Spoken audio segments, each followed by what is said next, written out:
So, Doug, is the CIA a stressful place to work at? Yes, the CIA is a stressful place to work at. Just consider the responsibilities intelligence officers working there bear. Their job is to keep the country safe. Before he retired in 2019, Doug London spent 34 years at the Central Intelligence Agency, often working undercover.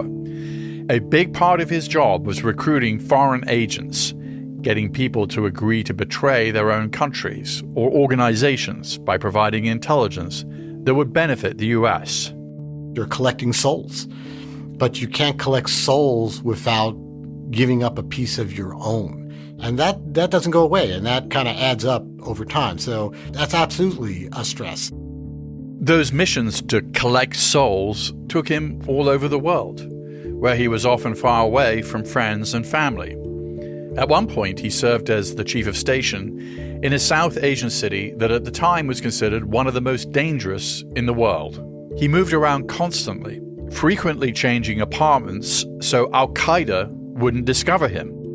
Our official facilities were regularly targeted. We had several car bomb attempts and car bomb attacks, several shootings, and that was apart from the constant threat when you were on the street by yourself trying to live underneath the surface where you're being a foreigner, particularly an American, and especially being a CIA officer, wasn't known, and you were out there meeting your agents, cultivating new ones, and operating very much on your own wits.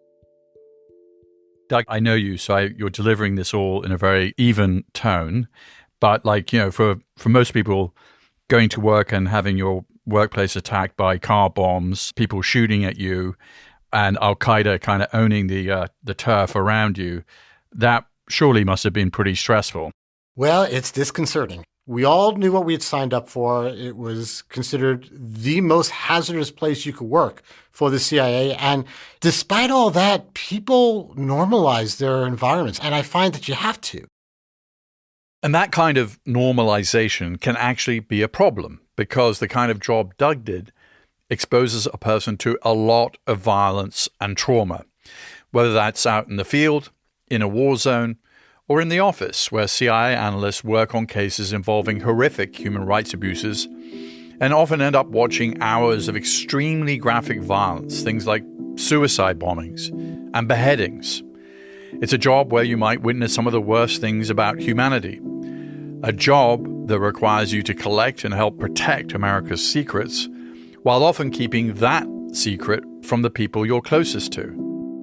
I lived under official covers, which means I was somebody with the U.S. government, and sometimes I was maybe somebody else. And I still had to raise a family, and I still had kids, and they still had to, explain where dad might be or might not be at any given particular moment. It's curiously abnormal, but becomes completely normal. When you walk into the lobby of CIA headquarters, you notice that there are 140 stars lining the walls. Those stars represent everyone who's died on the job. But just because people know the kinds of risks that can come with the job, that doesn't mean experiencing this level of trauma doesn't sometimes have consequences. Some studies have shown that prolonged exposure to this kind of violence can lead to anxiety, PTSD, depression, and even suicide. And these are the people the US relies on to help protect us from all types of threats. I've been covering the intelligence community for 3 decades. And during that time, I've met my share of CIA officers and analysts. But until fairly recently, mental health wasn't something anyone was really talking about. Coming up, we are going to talk about it because having a healthy intelligence community is a matter of national security. You'll hear how stressful and crushing intelligence work can be from people who've actually done it, and you'll hear what the CIA is doing to help its employees deal with that stress. I'm Peter Bergen. This is In the Room.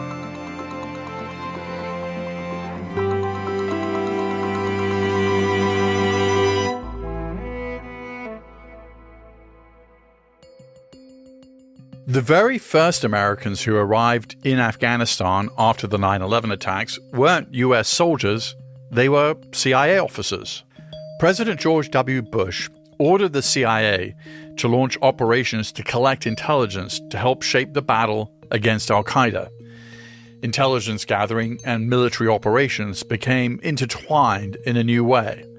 And as part of the global war on terror, CIA employees were deployed all over the world. In Afghanistan, in Iraq, later in Syria, in Libya, across South Asia. Doug London was one of them. We were deployed in massive numbers around the world in very stressful, dangerous places after 9/11. And everybody was doing their time, not just case officers or paramilitary officers, but I mean anyone, communications officers, administrative assistants, logistics people who were assigned in these locations and facing very much the same dangers. Back then, Doug says there weren't a lot of resources dedicated to helping people deal with any sort of mental health issue. There were psychologists at the CIA, but they were there to help us with our cases, to assess, monitor, evaluate, and support our operations, as opposed to our mental welfare. And at the time, Doug says, people worried about coming forward about how the stress of the job might be affecting them because they were concerned it could hurt their career. Because people in the workforce were a little reticent to admit there was anything to be concerned about. The organization in kind was a little bit slow to aggressively reach out to see, do we have issues we need to contend with? So I think they were slow until we found more and more people suffering. And there were consequences, including at least one officer I knew personally who took her own life, who we should have seen the tea leaves. And here was an officer in a conflict zone who was issued a weapon and would ultimately use her own weapon, service weapon, to take her own life. She should have never been in that situation.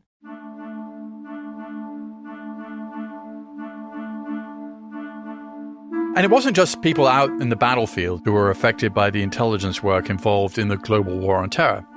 People going into the office also dealt with the effects of exposure to violence and trauma. Yannicki Cates began working for the CIA shortly after 9/11, right out of college. In the spring of 2002, I got a phone call in my dorm room from a manager from the CIA, and we still have no idea how he got my information. She'd been studying aerospace engineering. I had heard a little bit about the CIA. I did some research. Analysis sounded really interesting. I thought, well, I'll give it a shot. And she ended up staying for 17 years. Until 2020, when she left to become a national security consultant. I just loved the work. I loved the people I worked with. The analysts that I worked with were some of the most brilliant minds that I've ever met. I worked on such interesting issues that varied across national security, and I really enjoyed having the impact of being able to inform our nation's policymakers. And because she was working as an analyst in the office, not out in the field, there were no bombs going off nearby. So she really didn't think about how stressful her job could be, especially having the kinds of responsibilities she had, which at one point involved briefing the White House, where decisions were being made that could put people's lives at risk. When I started, it was the global war on terrorism. Our friends were going out to Iraq and Afghanistan, right into the middle of war zones. We were still afraid of what threats were coming to the homeland. I grew up in Sri Lanka, which is a country that has been war-torn for many decades. So that threat of war and terrorism was not new to me. I was only 22, but I was thrown into this environment, and you kind of had to sink or swim. Her job at the CIA was fast-paced. Sometimes there were so many things moving so quickly that she didn't really think about the toll it might be taking on her. And also because the CIA, frankly, is a place that often draws a certain kind of person to the job. People that are high performers, people who don't complain, who tend to want to tough it out, people who are willing to make a sacrifice, including personal ones. But after the birth of her son, her second child, Yannicki started noticing something about herself. He had turned 1, and I kept thinking, I'm still crying all the time. I keep having these irrational fears that he would die. And it was such a strange dichotomy because I would have these really, really strong emotions. But in my head, I would say, well, that's ridiculous. But I couldn't quite control it. And then I remember, like, right after his first birthday, I had a panic attack, like a full-on panic attack, because I couldn't find my 3-year-old's soccer shin guards. And there were other physical symptoms. She was getting hives and developed a really itchy rash on her elbow. I remember talking to my doctor and, I was having an issue with this rash. And he said, I think it's psychological. And I was like, what are you talking about psychological? And so she just pushed through. I kept thinking to myself, well, I'm not the one who's in the line of fire. What do I have to complain about? I'm sitting in this very nice office overlooking some beautiful trees.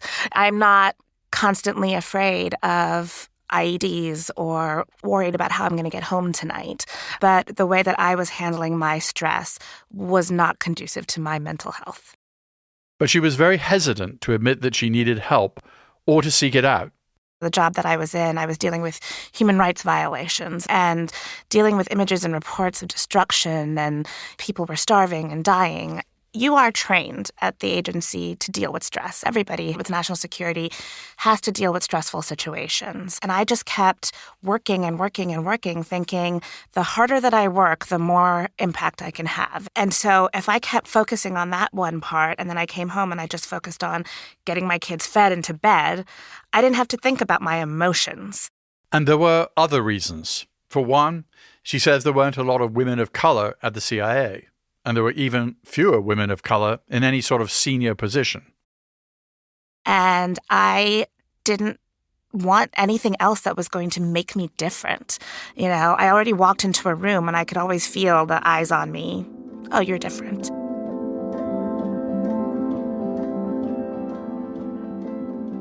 And then there was the stigma that came with admitting that you might be struggling. It felt like a weakness.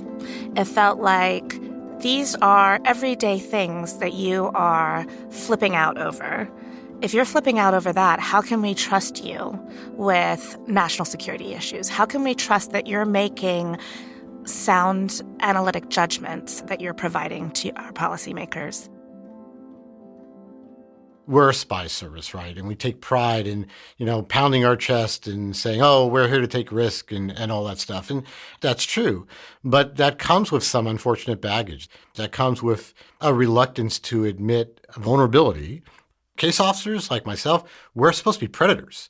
We're supposed to be hunting on the weaknesses of others that we could manipulate to try to identify and recruit agents, people that we could use to penetrate the institutions of our adversaries to find out what's going on. So the idea that we are vulnerable to whatever it might be, it's a bit of a tough pill to swallow. It's tough to admit.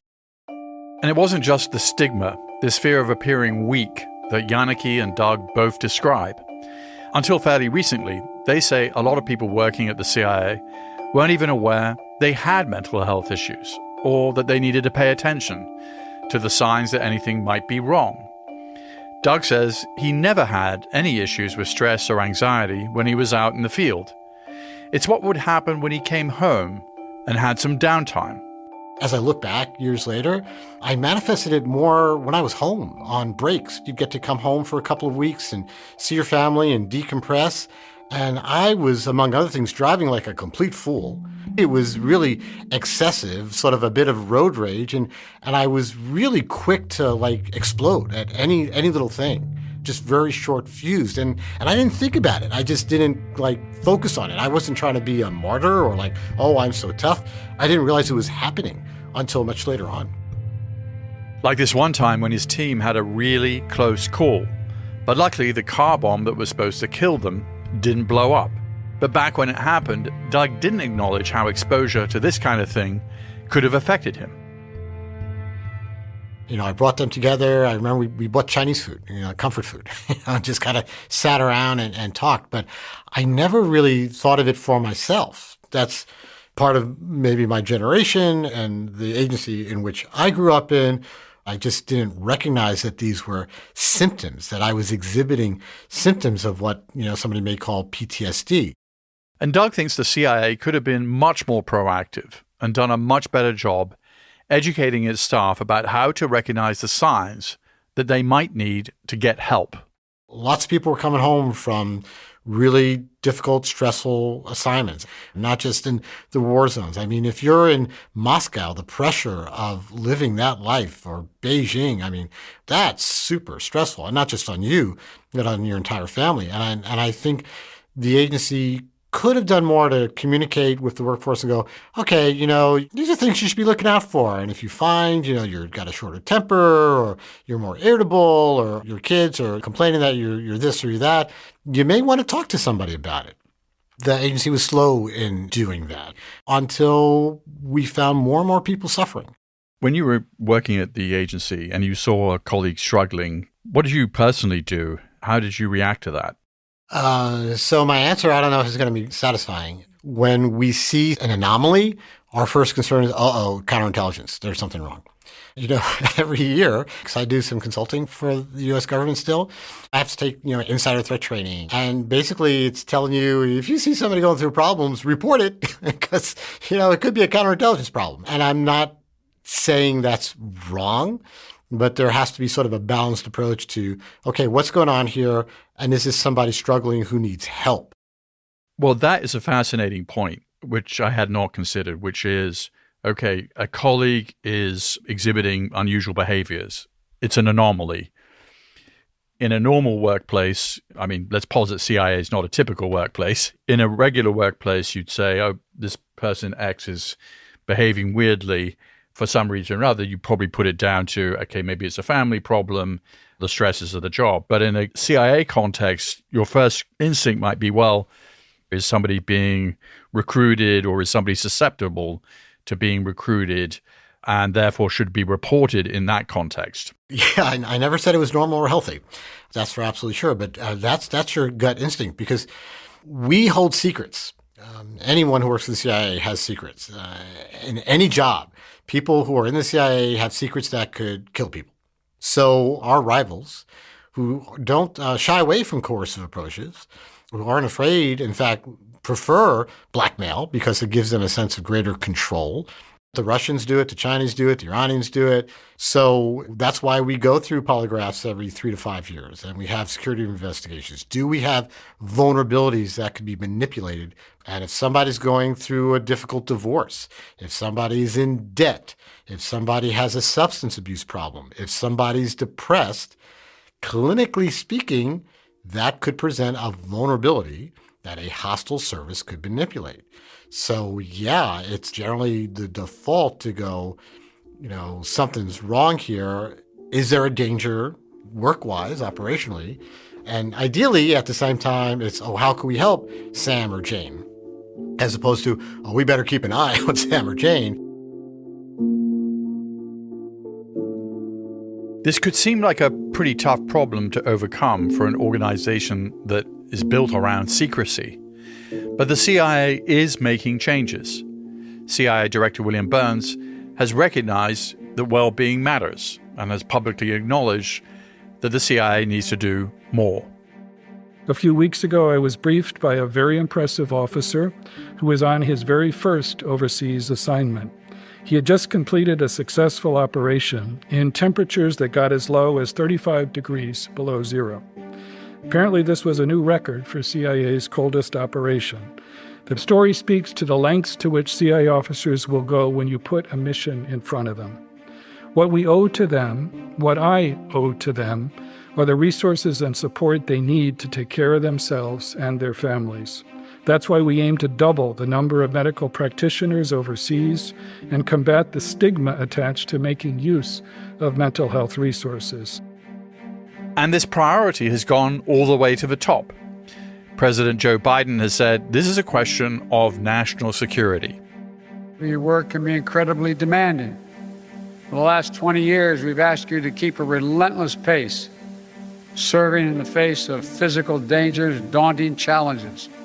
So let me just close by saying your health, your physical health and well-being are critically important to me and to your leadership here at the CIA. CIA Director Burns has made a lot of changes at the agency. Things like adding additional mental health resources for officers and their families, and making those resources easy to access no matter where someone might be working. The CIA has also increased education around mental health, with specific efforts focused around suicide prevention and PTSD. As part of its holistic approach to wellness, the CIA is offering more childcare subsidies and identifying more flexible work options. And Director Burns has created an entirely new leadership position at the CIA. I thought it was a tremendous opportunity and one that would allow me to actually support my country in the work that I do. About a year and a half ago, the CIA hired Dr. Jennifer Posa. I am the Chief Wellbeing Officer at the CIA. When Dr. Posa was first recruited by the CIA for this brand new role, she didn't think it was real. I actually thought someone was playing a bit of a prank on me. She picked up a phone call from a number she didn't recognize. The person on the phone said they were interested in talking to her about a job at the CIA and promised to send a follow-up email. That evening with my kids, of course, was asking, how was your day? They asked me how my day was. And I said, oh, you want to hear something funny? I got a call from the CIA. And they said, really? And I said, yeah, but I think it's a joke. Were your family surprised that you took the job? What did they make of your decision? My father, he actually passed a year ago, but he was incredibly patriotic and someone who instilled in us all of the values of what it means to be an American and the privileges that we have. And then my daughter, who is now 15, who was 13 at the time, and said, well, Mom, you have to do this. It's the CIA. I'm familiar with CFOs and COOs as Chief Wellbeing Officer, CWO. Is that kind of pretty common now in a lot of corporations? I don't think it is. I think we're actually pretty advanced to have this position. And CIA Director Burns has made this a priority because why? Director Burns really does see that our people are the key and the special kind of ingredient behind us achieving mission. And if I am not at my best each day, I will not perform at my highest level. This is a hard, hard world we're living in. Yeah. And then, of course, the United States has enormous technical intelligence assets, which are not people, things like satellites and other things. But at the end of the day, if you're going to really find out what may be happening inside Hamas or the Kremlin or whatever, it's likely to be a person who finds out information, not just technical intelligence. I would ask you, Peter, too, when you think back on the teams that you've worked on in your professional career, yeah. If I asked you what was the characteristic or why there was success with a project you were on, you would likely go back to the team that was part of it. It wasn't just the task. It was the team. It was the people. But I think also a very clear sense of mission. I mean, I work at CNN. It's a great place to be when there's a big event. I mean, people know exactly what to do, and they're very supportive of each other. And there's very little debate about, well, what are we supposed to be doing today? And if that wasn't clear, you would feel uncertain. You wouldn't be sure what your role was. So it's that clarity of mission combined with I'm coming and being my absolute best today. That is that winning combination of being able to do this work. And I think we have to make sure that that sense of purpose and mission is supported by an equal sense of self-awareness and support of one another and prioritization of our well-being. The individuals that choose to work at CIA and our officers are human beings first. They have families at home. They have lives at home. They just do unique work. Within the CIA, Dr. Posa is helping to make some big changes in the way that people who work there think about mental health and managing the stress and anxieties that come with the unique demands of this sort of job. It's incredibly important for us to help people understand the importance of recovery and having the ability to manage their days based on what the demands of their job are.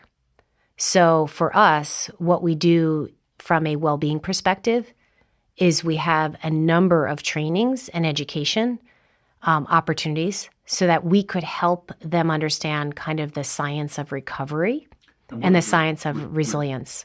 Recovery sounds like a term of art. What does that mean? You can think about your body and your mind from a physical, emotional, mental health perspective as a car. And you fill up the car with gas. But that gas tank is only so large. So if you go for an extended period of time, you will start to run out of gas, energy, and you have to refuel. Your body is very much the same. Your mind is the same. Your body and your mind are not systems that can just go on forever and ever and ever at 150% effort. You have to do what I call is the oscillation approach to manage your life and your days and your hours.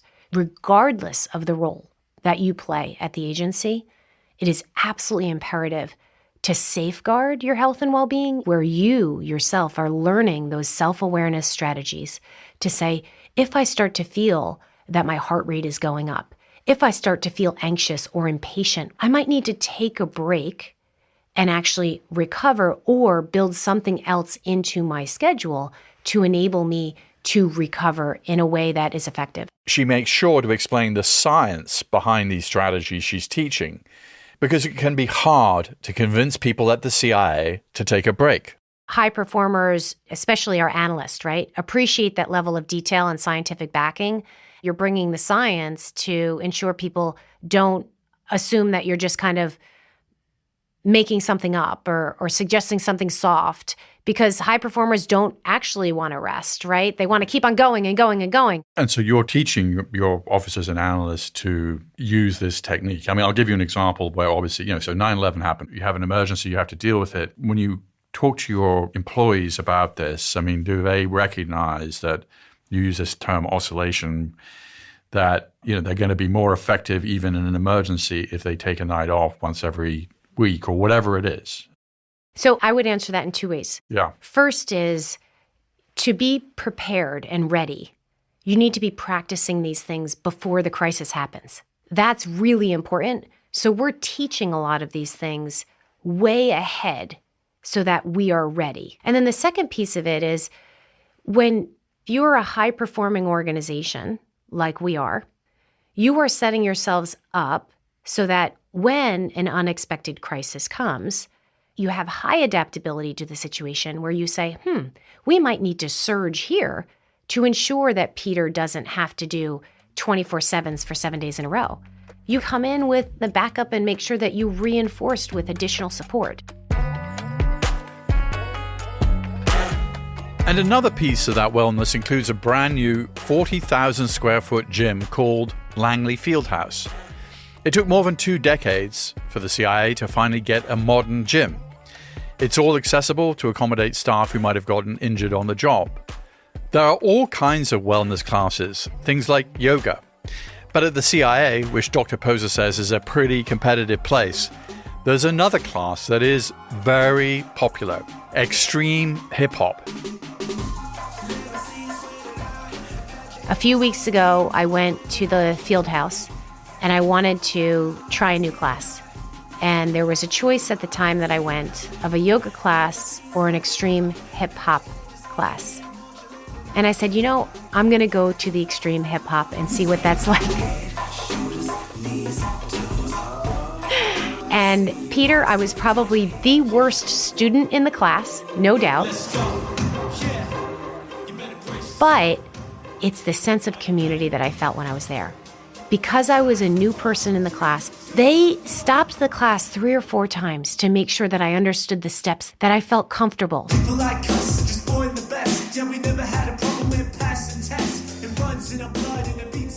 I'm not sure you get that experience outside in a public gym, but you do get that at the agency because everyone who's involved in the activity is just like you. We're all there for the same purpose, and that brings a sense of community that is incredibly important for the humanness of who we are and, quite frankly, our souls.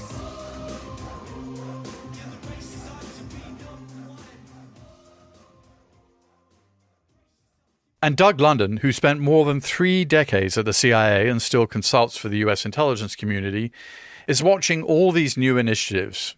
And he really hopes that all these new things are actually leading to real change? I hope with all the resources they've invested, the new Office for Wellness, the new wellness officer, I mean, there's a lot of people whose job revolves around the wellness of the workforce. So that itself has to be a great start. I just want to make sure it's more action and less metrics and appearances. You mentioned this female CIA colleague who took her own life with a firearm that she'd been issued.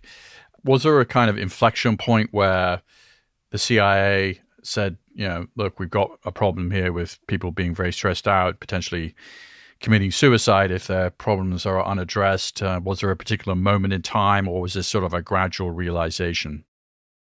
Well, I'm trying to frame this question in the most fair way. The CIA is a U.S. government agency. It's a bureaucratic institution. And like many bureaucratic institutions within our government, very often their reaction to something is due to, we got a problem. There's going to be lawsuits. There's going to be bad press. So I think in this particular officer's case, there was a reaction, obviously. Unfortunately, one of the things the CIA doesn't do particularly well, and I think it's its nature as a secret organization, is it doesn't do accountability exceptionally well. Now, I say that with acknowledgement that I think there is less of that in the past few years, but it is sort of embedded in the agency's DNA. They don't like criticism. They really don't. They don't like public criticism. And I get the counterintelligence perspective that you don't want to do anything to empower your enemies, but we have an obligation to our own workforce to own our mistakes so that we can correct them.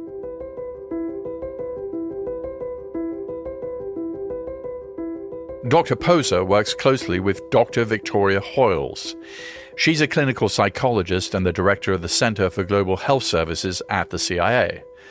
That's the name of the office that oversees all the mental health and well-being efforts at the CIA.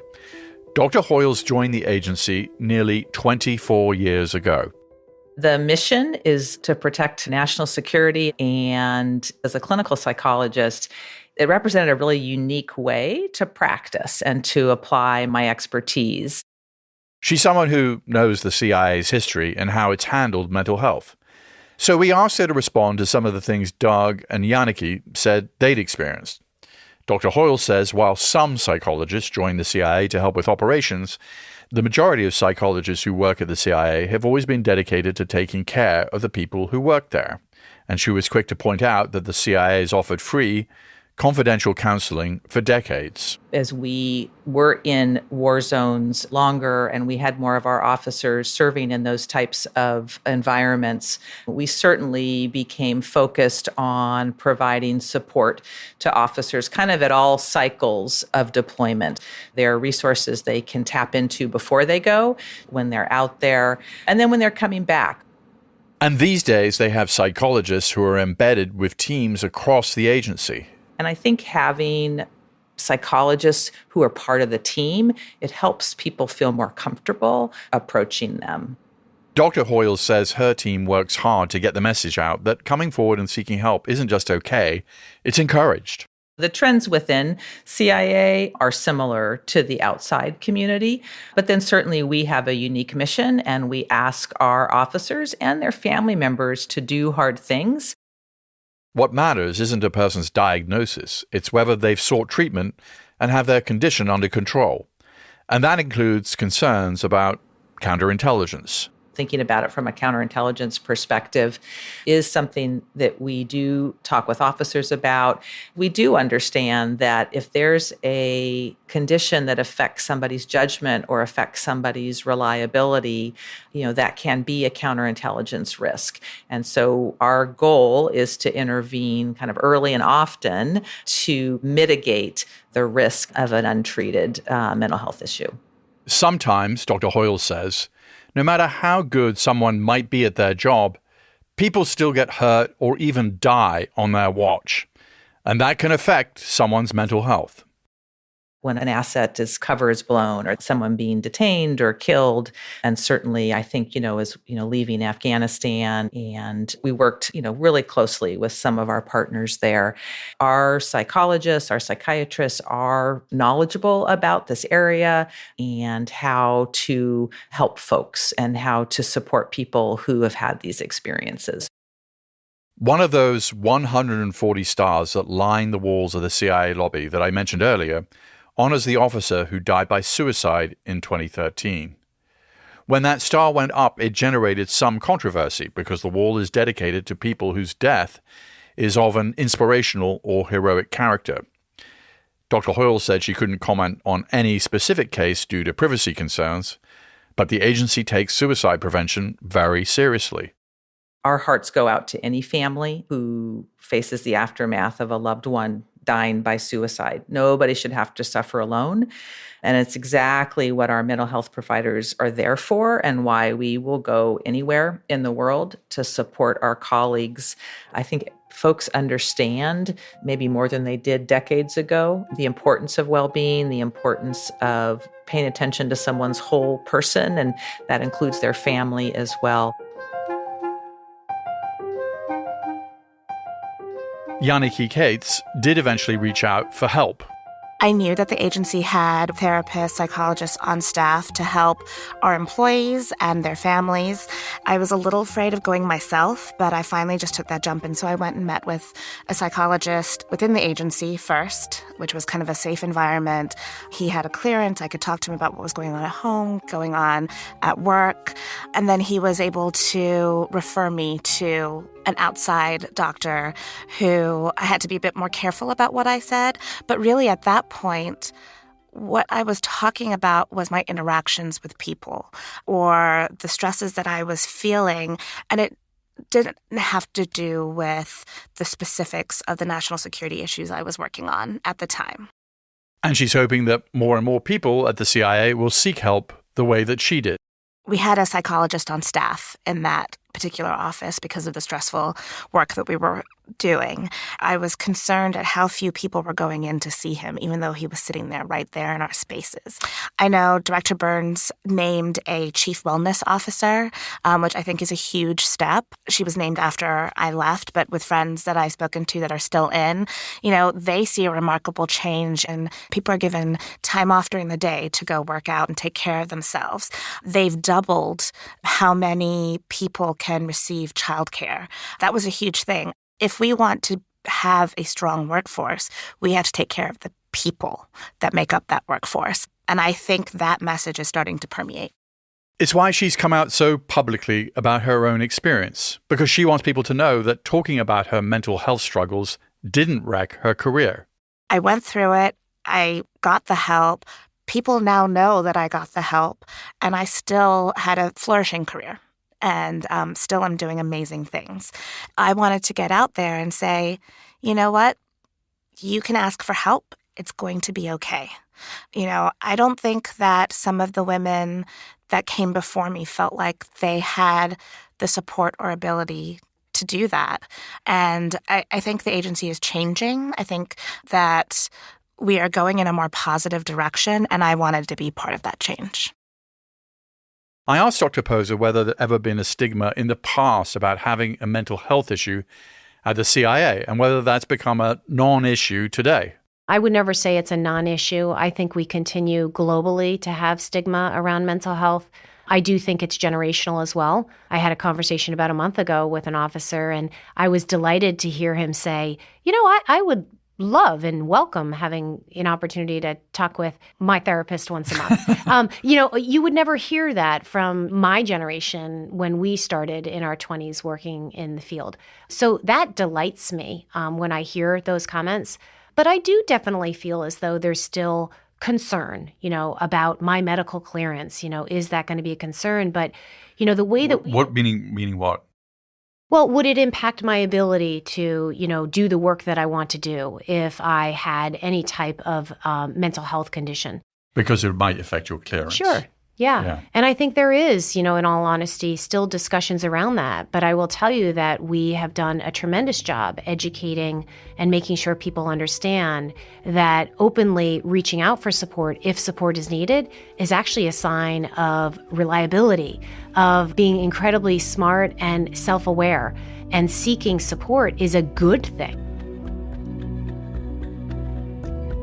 Yannicki Cates agrees.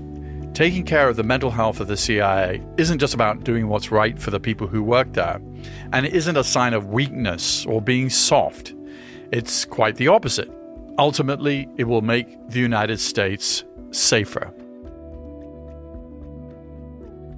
You need to have a workforce that reflects the people that we're representing.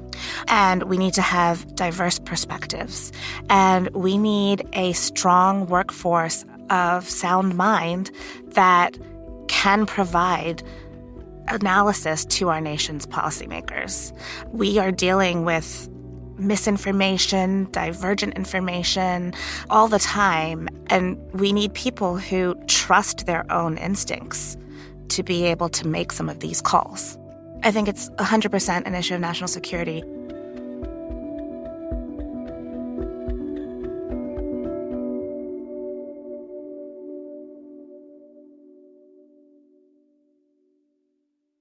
If you want to know some more about the issues we covered in this episode, we recommend The Recruiter by Douglas London.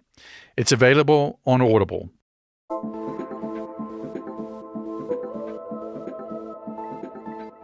In the Room with Peter Bergen is an Audible original, produced by Audible Studios and Fresh Produce Media. This episode was produced by Alexandra Salomon with help from Luke Cregan. Special thanks to Kate Cahan. Our executive producer is Alison Craiglow. Katie McMurrin is our technical director. Our staff also includes Eric German, Laura Tillman, Holly DeMuth, Sandy Malera, and JP Swenson. Our theme music is by Joel Picard. Our executive producers for Fresh Produce Media are Colin Moore, Jason Ross, and Joe Killian. Our head of development is Julian Ambler. Our head of production is Eleanor Bavietz. Maureen Traynor is our head of operations. Our production manager is Herminio Ochoa. Our production coordinator is Henry Koch, and our delivery coordinator is Ana Paula Martinez. Audible's Chief Content Officer is Rachel Giazza, Head of Content Acquisition and Development and Partnerships, Pat Shaw. Special thanks to Marlon Calby, Allison Weber, and Vanessa Harris. Copyright 2024 by Audible Originals, LLC. Sound recording copyright 2024 by Audible Originals, LLC.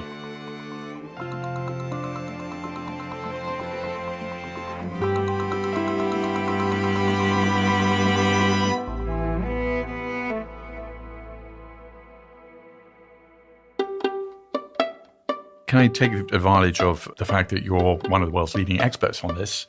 Are there any tips you'd give me, a slightly overweight 60-year-old guy who probably doesn't get enough exercise and is stressed out? And what should I be thinking of? So I disagree with your self-description. First of all, I would absolutely, recommend that you think about this in small, tiny habits that you can plant within your day. Rather than some big, huge goal of losing 25 pounds, you're much more likely to have success. Second is making sure you know those people in your life that do support you, making sure you're connecting with them regularly, because that does bring, when you're in hard jobs, it brings that element of joy in. And then I think the third would be, I do have a regular practice of gratitude in the morning. Before I get out of bed every day, I spend at least 3 minutes thinking of a few people in my life that I am grateful for having in my life and why. And I visualize, those experiences, and it does put that mindset in the right spot as you begin your day.